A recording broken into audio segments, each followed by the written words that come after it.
마태복음 19장 이 말씀을 다 마치시고 예수님은 갈릴리를 떠나 요단강 건너편에 있는 유대 지방으로 가셨습니다.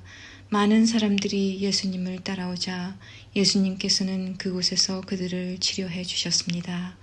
몇몇 바리새파 사람이 와서 예수님을 시험하려고 물었습니다. 무엇이든 이유만 있으면 자기 아내와 이혼하는 것이 괜찮습니까? 예수님께서 대답하셨습니다. 너희가 이 말씀을 읽지 못했느냐? 맨 처음 사람을 만드신 분이 남자와 여자로 지으셨다. 그리고 이렇게 말씀하셨다. 그러므로 남자는 부모를 떠나 아내와 합할 것이다. 두 사람이 한 몸이 될 것이다. 이처럼 두 사람은 이제 둘이 아니라 한 몸이다. 하나님께서 묶으신 것을 사람이 나누지 마라. 바리새파 사람들이 물었습니다. 그러면 왜 모세는 이혼 증서를 주고 아내와 헤어지라고 명령하였습니까? 예수님께서 대답하셨습니다.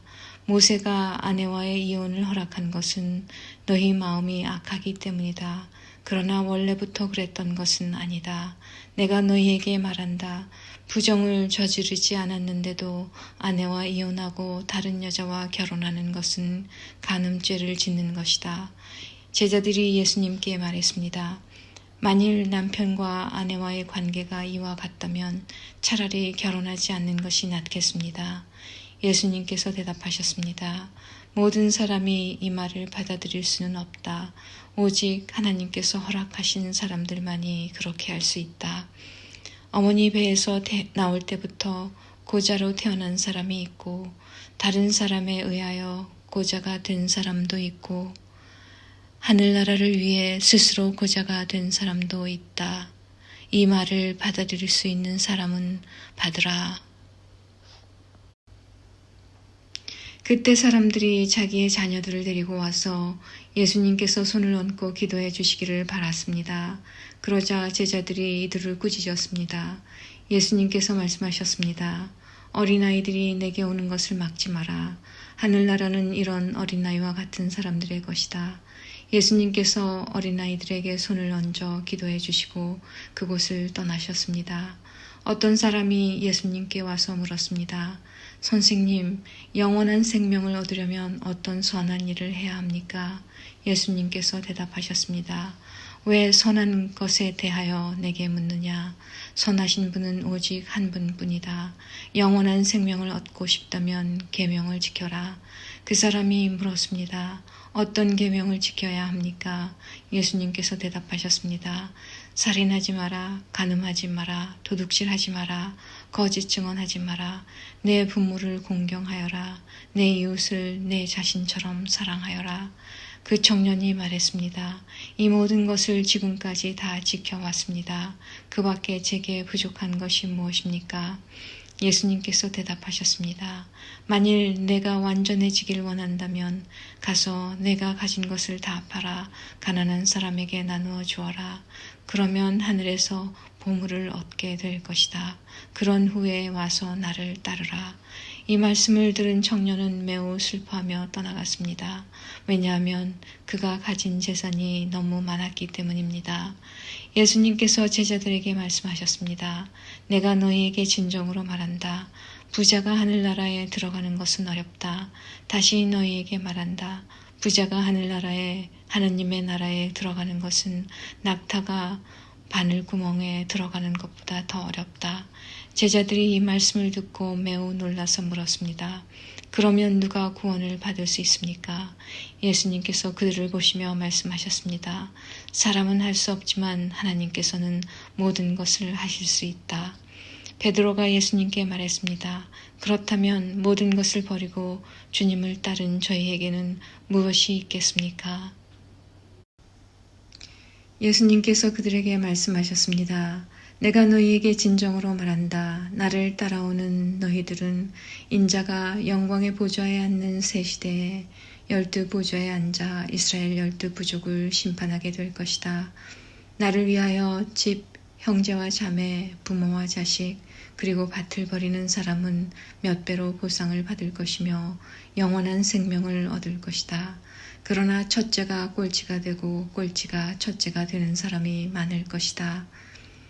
20장 하늘나라는 자신의 포도밭에서 일할 일꾼을 찾으려고 아침 일찍 나간 주인과 같다. 그는 일꾼들에게 하루 품삯으로 한 데나리온을 주기로 하고 그 일꾼들을 포도밭으로 보냈다. 주인이 오전 9시쯤에 다시 시장에 나갔다가 거기서 빈둥거리며 서 있는 몇몇의 사람들을 보았다. 주인이 그 사람들에게 말했다. 당신들도 포도밭에 가서 일하시오. 적당한 품삯을 주겠소. 그러자 그들은 포도밭으로 갔다. 이 사람이 다시 낮 12시와 오후 3시쯤에 나갔다. 그리고 똑같이 말했다. 또 오후 5시쯤에도 시장에 나가 또 다른 사람들이 거리에 서 있는 것을 보고 물었다. 왜 당신들은 하루 종일 빈둥거리며 서 있습니까? 그들이 대답했다. 아무도 우리에게 일자리를 주지 않았습니다. 주인이 그들에게 말했다. 당신들도 나의 포도밭에 가시오. 저녁이 되자 포도밭 주인이 관리인에게 말했다. 일꾼들을 불러 마지막에 온 사람부터 맨 처음에 왔던 사람까지 품삯을 주어라. 오후 5시에 고용된 일꾼들이 와서 각각 한 데나리온씩을 받았다. 이제 맨 처음에 고용되었던 일꾼들이 왔다. 그들은 더 많은 품삯을 받게 될 것이라고 기대했지만 그들도 한 데나리온씩을 받았다. 그러자 그들은 포도밭 주인에게 불평을 하였다. 저 사람들은 겨우 1시간밖에 일하지 않았는데 하루 종일 뙤약볕 아래서 수고한 우리들과 똑같이 취급하는군요. 그러자 포도밭 주인이 말했다. 친구여, 나는 당신에게 잘못한 것이 없소. 당신들은 한 데나리온을 받기로 나와 약속하지 않았소. 당신 것이나 가지고 돌아가시오. 나는 나중 사람에게도 당신과 똑같이 주고 싶소. 내 것을 가지고 내 뜻대로 하는 것이 무슨 잘못이요. 내가 자비로운 사람이라서 당신의 눈에 거슬리요. 그러므로 꼴찌가 첫째가 되고 첫째가 꼴찌가 될 것이다. 예수님께서 예루살렘으로 가실 때 12명의 제자만 따로 데리고 가셨습니다. 가시는 도중에 예수님께서 제자들에게 말씀하셨습니다. 보아라, 우리가 예루살렘으로 간다. 인자가 대제사장들과 율법학자들에게 넘겨질 것이고 그들은 인자에게 사형죄를 지을 것이다. 그들은 인자를 이방 사람들에게 넘겨 비웃고 채찍질하고 십자가에 매달아 죽게 할 것이다. 그러나 3일째 되는 날에 인자가 다시 살아날 것이다. 그때 세베대의 아들들을 데리고 그 어머니가 예수님께 왔습니다. 그 여자는 예수님께 절하고 간청하였습니다. 예수님께서 물으셨습니다. 무엇을 원하느냐? 어머니가 예수님께 말했습니다. 주님의 나라에서 제 한 아들은 주님의 오른쪽에 또 다른 한 명은 주님의 왼쪽에 앉으라고 말씀해 주십시오. 그러자 예수님께서 말씀하셨습니다. 너희가 무엇을 요구하는지 깨닫지 못하고 있다. 내가 마실 잔을 너희도 마실 수 있느냐? 그들이 대답했습니다. 예, 마실 수 있습니다. 예수님께서 그들에게 말씀하셨습니다. 내 잔을 너희가 마실 것이다. 그러나 내 오른쪽과 왼쪽에 누구를 앉힐 것인지 결정하는 것은 내가 할 일이 아니다. 그 자리는 내 아버지께서 미리 정하신 사람들의 것이다. 다른 10명의 제자들이 이것을 듣고 그 두 형제에게 분개하였습니다. 예수님께서 제자들을 모두 불러 말씀하셨습니다. 이방 사람들의 통치자들은 다른 사람의 주인이 되려고 한다는 것을 너희가 안다. 그 고관들은 사람들에게 권력을 행사한다. 그러나 너희는 저희들과 같이 되어서는 안 된다. 누구든지 너희 중에서 높아지려면 먼저 섬기는 자가 되어야 한다.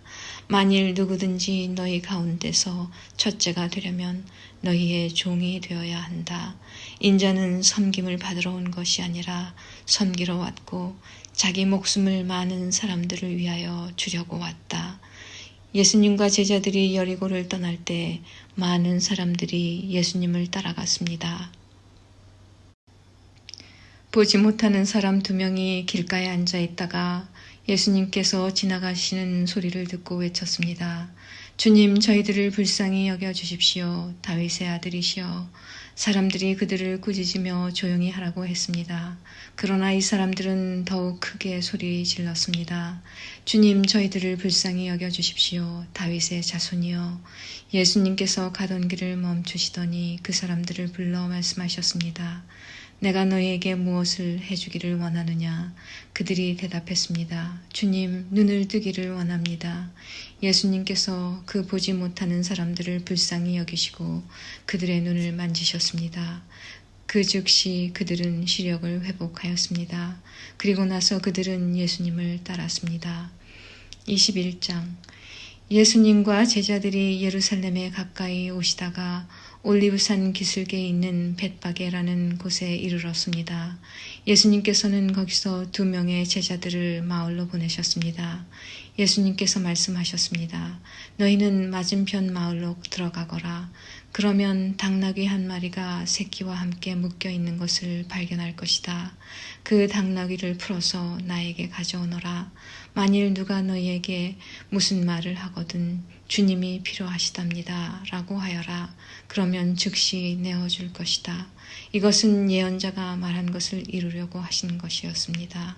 시온의 딸에게 말하여라. 보아라, 내 왕이 내게로 오신다. 그는 겸손하여 당나귀를 탔는데 어린 당나귀 곧 나귀 새끼를 타고 오신다. 2 제자들이 가서 예수님께서 지시하신 대로 그대로 했습니다. 그들은 당나귀와 그 새끼를 데리고 와서 그 등에 자기들의 옷을 깔았습니다. 예수님께서는 그 위에 앉으셨습니다. 수많은 사람들이 자기 옷을 벗어 길에 깔았고 나뭇가지를 잘라 똑같이 했습니다. 예수님의 앞뒤에서 따라가던 사람들이 소리쳤습니다. 다윗의 아들에게 호산나, 주님의 이름으로 오시는 분이 복되도다. 높은 곳에서 호산나. 예수님께서 예루살렘으로 들어가셨을 때 온 도시는 흥분으로 가득 찼습니다. 사람들이 물었습니다. 이 사람이 누구냐? 사람들이 대답했습니다. 이 사람은 갈릴리 나사렛 출신의 예수라는 예언자입니다. 예수님께서 성전에 들어가셨습니다. 예수님께서는 성전에서 사고 파는 사람들을 모두 내쫓으시며 돈 바꾸어 주는 사람들의 책상과 비둘기 파는 사람들의 의자들을 들러 엎으셨습니다. 그리고 사람들에게 말씀하셨습니다. 내 집은 기도하는 집이라 불릴 것이다 라고 성경에 기록되어 있는데 너희는 오히려 강도들의 소굴로 바꾸어 버렸다. 성전에서 보지 못하는 사람들과 다리를 저는 사람들이 예수님께 오자 예수님께서는 그들을 고쳐주셨습니다. 대제사장들과 율법학자들이 예수님께서 하신 여러 가지 놀라운 일들과 다윗의 자손에게 호산나라고 외치는 아이들을 보았습니다. 그들은 매우 화가 났습니다. 그래서 예수님께 말했습니다. 이 어린아이들이 말하는 것이 들립니까? 예수님께서 대답하셨습니다. 그렇다. 너희는 성경에서 읽지 못하였느냐? 어린이와 젖먹이들의 입으로 찬양을 준비하셨다.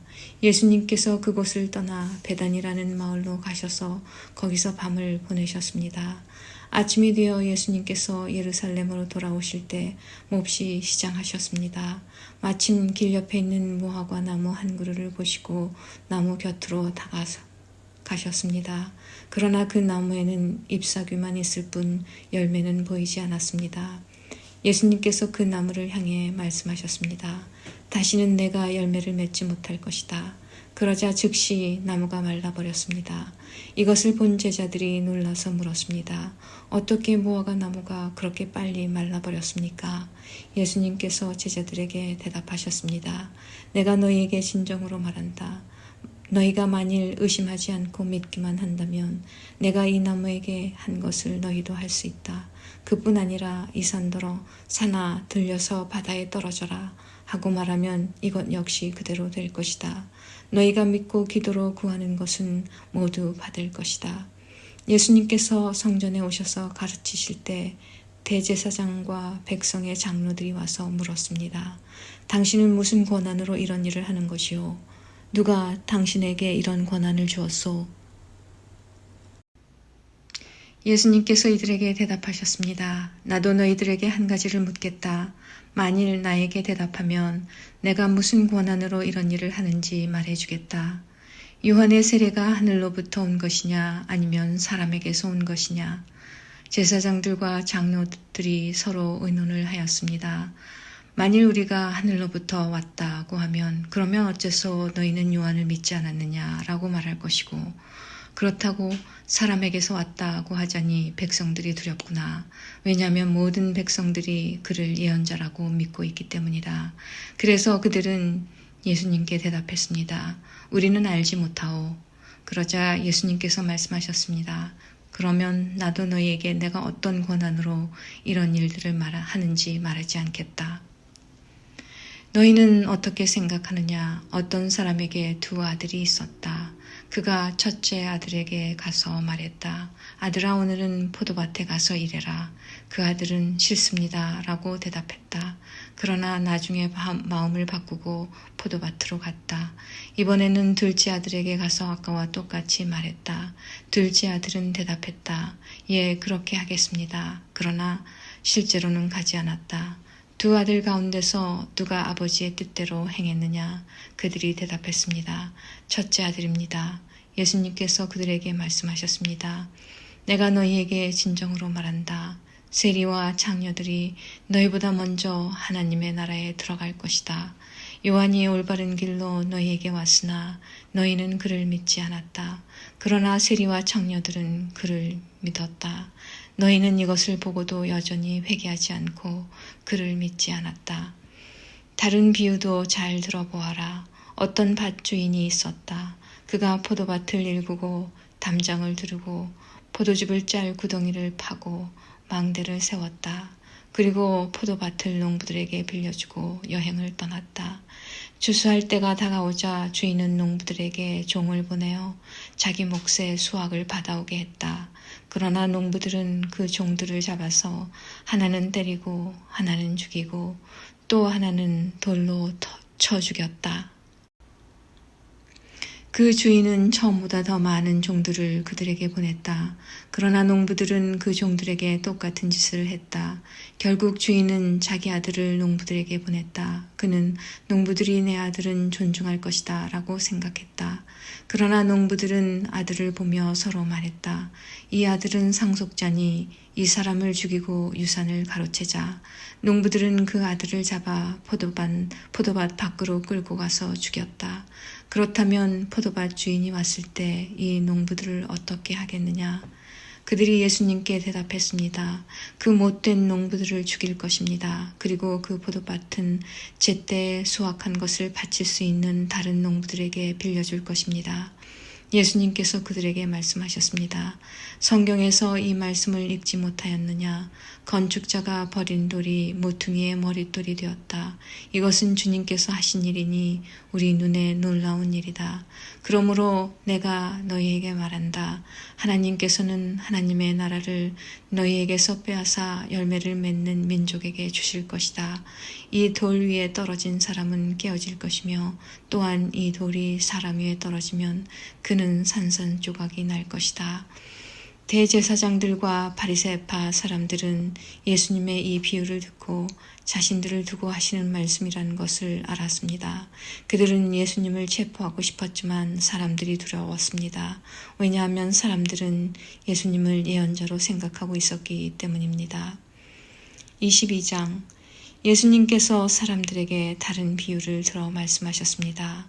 하늘나라는 아들의 결혼잔치를 마련한 왕에 빗댈 수 있다. 왕이 종들을 보내어 잔치에 초대한 사람들을 모셔오게 하였다. 그러나 이들은 오려고 하지 않았다. 그러자 왕은 다시 다른 종들을 보내며 말했다. 초대받은 사람들에게 잔치가 준비되었다고 말해라. 소와 살찐 송아지도 잡았고 모든 것이 다 준비되었으니 어서 결혼잔치에 오라고 하여라. 그러나 사람들은 종들의 말을 듣지 않고 제 갈 길로 갔다. 어떤 사람은 밭에 나갔고 어떤 사람은 장사하러 갔다. 나머지 사람들은 종들을 잡아다가 그들을 모욕하고 죽였다. 왕은 매우 화가 났다. 그는 군사를 보내어 살인자들을 죽였다. 그리고 온 도시를 불태워버렸다. 그리고 자기 종들에게 말했다. 결혼 잔치가 준비되었으나 초대받은 사람들은 자격이 없다. 너희는 큰 길에 가서 너희가 만나는 사람마다 결혼 잔치에 초대하여라. 종들은 거리에 나가 만나는 사람들이 좋은 사람이건 나쁜 사람이건 가리지 않고 불러들였다. 그래서 결혼 잔치 마당은 잔치 손님들로 가득 찼다. 왕이 그들을 보러 들어왔다가 결혼 잔치 예복을 입지 않은 사람을 보았다. 그 사람에게 왕이 말했다. 친구여, 결혼 잔치에 예복을 입지 않고 어떻게 여기에 들어왔는가? 그 사람은 아무 말도 하지 못했다. 왕이 종들에게 말했다. 이 사람의 손과 발을 묶어서 바깥 어두운 곳에 던져버려라. 그곳에서 슬피 울고 고통스럽게 이를 갈 것이다. 초대받은 사람은 많으나 선택된 사람은 적다. 그때 바리새파 사람들이 가서 예수님의 말씀을 트집잡아 예수님을 함정에 빠뜨리려고 공모했습니다. 그들은 자기들의 제자들을 헤롯 당원들과 함께 예수님께 보냈습니다. 이들이 말했습니다. 선생님, 우리는 선생님이 진실한 분이며 하나님의 길을 올바르게 가르치시며 사람의 얼굴을 보지 않으시므로 아무에게도 치우치지 않으신다고 생각합니다. 선생님이 생각하시는 것을 우리에게 말씀해 주십시오. 가이사에게 세금을 바치는 것이 옳습니까? 옳지 않습니까? 예수님께서는 이 사람들의 악한 생각을 아셨습니다. 그래서 말씀하셨습니다. 너희 위선자들아, 왜 나를 시험하느냐? 세금으로 내는 돈을 내게 보여라. 사람들이 은돈 한 데나리온을 예수님께 보여드렸습니다. 예수님께서 물으셨습니다. 이것은 누구의 얼굴이고 누구라고 쓰여 있느냐? 사람들이 대답했습니다. 가이사의 것입니다. 그러자 예수님께서 그들에게 말씀하셨습니다. 가이사의 것은 가이사에게 주어라. 그리고 하나님의 것은 하나님께 바쳐라. 사람들이 예수님의 말씀을 듣고 놀랐습니다. 그리고 예수님께로부터 떠나갔습니다. 같은 날 부활이 없다고 말하는 사두개파 사람 몇 명이 예수님께 나와 질문했습니다. 선생님, 모세는 남자가 아들이 없이 죽으면 그 동생이 형수와 결혼해서 형을 대신하여 아들을 낳아주어야 한다라고 했습니다. 우리 가운데 7 형제가 있었습니다. 첫째가 결혼했지만 아들을 낳지 못하고 죽어 아내를 자기 동생에게 남겨놓았습니다. 그런데 둘째도 셋째도 그리고 7째까지 첫째와 똑같이 되었습니다. 결국엔 그 여자도 죽었습니다. 7 형제 모두가 이 여자를 아내로 맞아들였으니 부활 때 이 여자는 이 7 형제 중에 누구의 아내가 되겠습니까? 예수님께서 이들에게 대답하셨습니다. 너희는 성경도 알지 못하고 하나님의 능력도 알지 못하므로 잘못 생각하고 있다. 부활할 때에는 누구도 장가가거나 시집가지 않으며 오직 사람들이 하늘에 있는 천사처럼 될 것이다. 죽은 자의 부활에 대해 말하자면 하나님께서 이렇게 말씀하신 것을 읽어보지 못했느냐. 나는 아브라함의 하나님, 이삭의 하나님, 야곱의 하나님이다. 하나님은 살아있는 사람들의 하나님이시지 죽은 사람들의 하나님이 아니시다. 사람들이 이 말씀을 듣고 예수님의 가르침에 놀랐습니다. 예수님께서 사두개파 사람들의 말문을 막으셨다는 소식을 바리새파 사람들이 듣고 함께 모였습니다. 그 가운데 율법의 전문가 한 사람이 예수님을 시험하려고 질문을 하였습니다. 선생님, 율법에서 어느 것이 가장 중요합니까? 예수님께서 그에게 대답하셨습니다. 내 모든 마음과 모든 목숨과 모든 정성을 다해서 내 하나님을 사랑하여라. 이것이 가장 중요하고 우선되는 계명이다.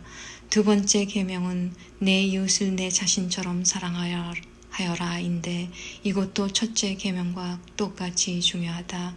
모든 율법과 예언자들의 말씀이 이 두 계명에서 나온 것이다. 바리새파 사람들이 함께 모여 있을 때 예수님께서 그들에게 질문하셨습니다. 너희는 그리스도에 대해서 어떻게 생각하느냐? 그가 누구의 자손이냐? 바리새파 사람들이 대답했습니다. 다윗의 자손입니다. 그러자 예수님께서 그들에게 말씀하셨습니다.